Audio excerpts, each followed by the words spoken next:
प्रिय देशवासियों, गुजरात की सूरत लोकसभा में मुकेश दलाल भाजपा के प्रत्याशी को विजय घोषित कर दिया गया है, जिस पे देश में अनेक प्रकार के प्रश्न खड़े हो रहे हैं।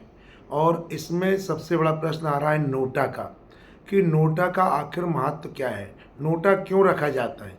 नोटा का जो महत्व इसी बात पे है कि यदि मान लीजिए जितने प्रत्याशी चुनाव लड़ रहे हैं और वो जनता को पसंद नहीं है तो वो नोटा में अपना वोट कर सकते हैं और उससे उसकी भी हार जीत उसका तय है। जब ये सारी चीज़ें व्यवस्थाएं नियम में दी हैं तो फिर बात आती है कि चुनाव निर्विरोध कैसे हो सकता है।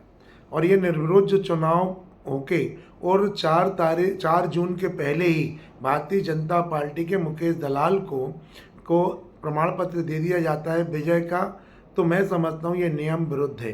जबकि हम और आप सब जानते हैं कि कांग्रेस के प्रत्याशी और उनके डमी प्रत्याशी का दोनों के फॉर्म रिजेक्ट किए गए और सिर्फ इस बेस पे किए गए कि प्रस्तावक के दस्तखत नहीं मिल रहे हैं, और जबकि प्रस्तावक के दस्तखत की प्रामाणिकता प्रस्तावक की उपस्थिति में ही होती है और प्रस्तावक वहाँ पर न पहुँच पाना भी एक जांच का विषय है कि अगर वो प्रस्तावक कहाँ रुके और कहाँ थे। जबकि ये जानकारी में समाचार पत्रों के माध्यम से कि जो प्रस्तावक थे वो कांग्रेस प्रत्याशी के नाते रिश्तेदार थे। तो मैं ये आज मन में बात आती है कि पक्का इसमें बहुत बड़ी साजिश है और सरकार के द्वारा रोकने का काम किया गया है।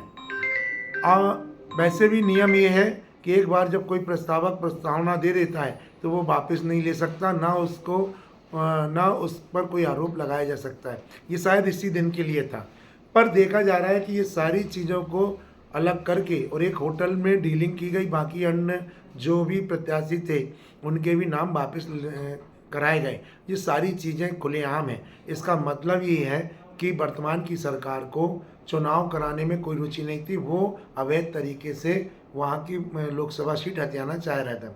अब मैं पुनः आपसे नोटा की बात कर रहा हूँ कि जब नोटा है वो भी एक प्रत्याशी है तो फिर निर्विरोध चुनाव कैसे हो सकता है। और अगर आपने आज निर्विरोध चुनाव कर दिए हैं तो जो लंबे समय से नोटा में वोटें मिल रही थी, आकर वो कितने चुनाव ऐसे प्रभावित हुए होंगे और निर्वाचन आयोग ने इसको संज्ञान में क्यों नहीं लिया।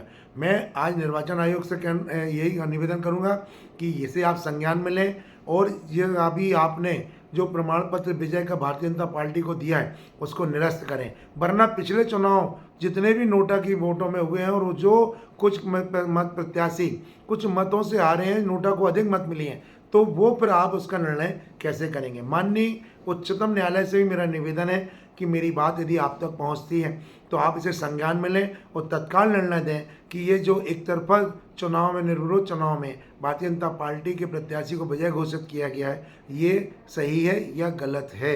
ये मैं आपसे आग्रह करना चाहता हूँ। जय हिंद, जय भारत, धन्यवाद।